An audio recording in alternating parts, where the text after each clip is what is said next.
Les hauts plateaux de Charlevoix sont assez typiques. C'est ceux qui sont le plus au sud au Québec. On a un territoire en Gaspésie, le Mont des Chic-Chocs et le parc de la Gaspésie. Et on a au nord les monts Wapishka. Donc ceux qui sont le plus proches des grands centres et qui sont traversés par plusieurs sentiers de randonnée.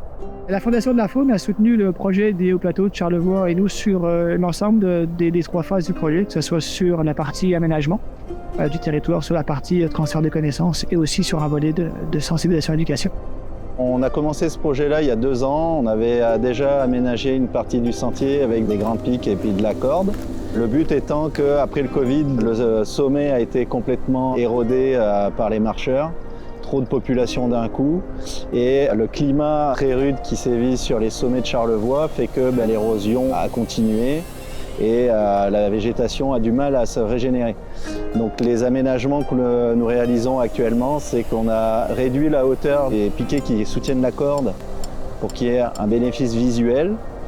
Et on a aménagé les parties qui s'érodent le plus avec des sortes de filets qui vont, quand l'eau va ruisseler, va amalgamer le ruissellement de la terre et ça va faciliter la régénération des plantes. À côté de ça, on a mis en place de l'affichage signalétique pour sensibiliser les marcheurs, les randonneurs, les inviter à ne pas camper en dehors des zones qui pourraient être aménagées. On a délimité les zones où le sentier reste accessible. La Fondation de la Faune a plusieurs partenariats. Donc, on a le programme Hydro-Québec pour la mise en valeur des milieux naturels. Puis c'est un programme qui finance là, différentes activités qui vont de l'aménagement à plutôt la section valorisation des milieux naturels par la sensibilisation puis la transmission de connaissances. Donc, ça peut être, là, comme dans le projet actuel, le balisage de sentiers puis la mise au point de sentiers.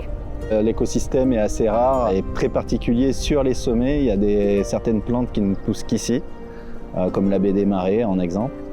Le but est donc de faciliter la régénération. On voit que sur les 2 années où on a commencé l'aménagement, les zones où les gens sont moins à aller piétiner, la végétation arrive à repousser. Donc le but est vraiment de laisser la végétation se régénérer.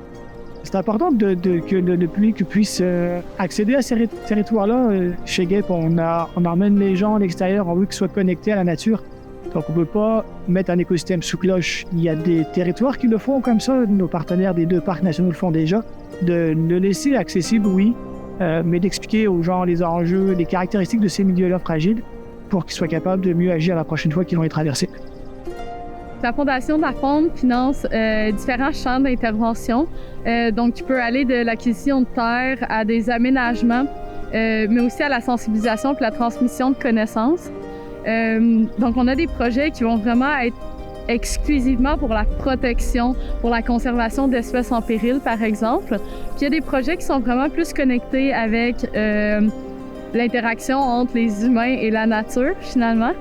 Donc, on a des projets qui sont en milieu agricole, en milieu forestier, où il y a de l'exploitation forestière, mais aussi des projets qui sont dans des milieux plus récréo-touristiques, là, où il va y avoir un impact des utilisateurs touristiques du terrain, ou même d'utilisation, par exemple, de véhicules hors route.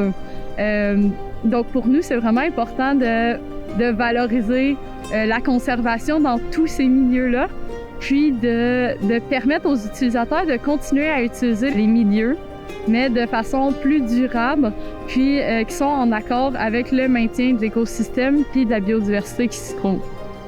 La relation entre la Fondation de la Faune et GEP était très, très intéressante et très transparente et confiante.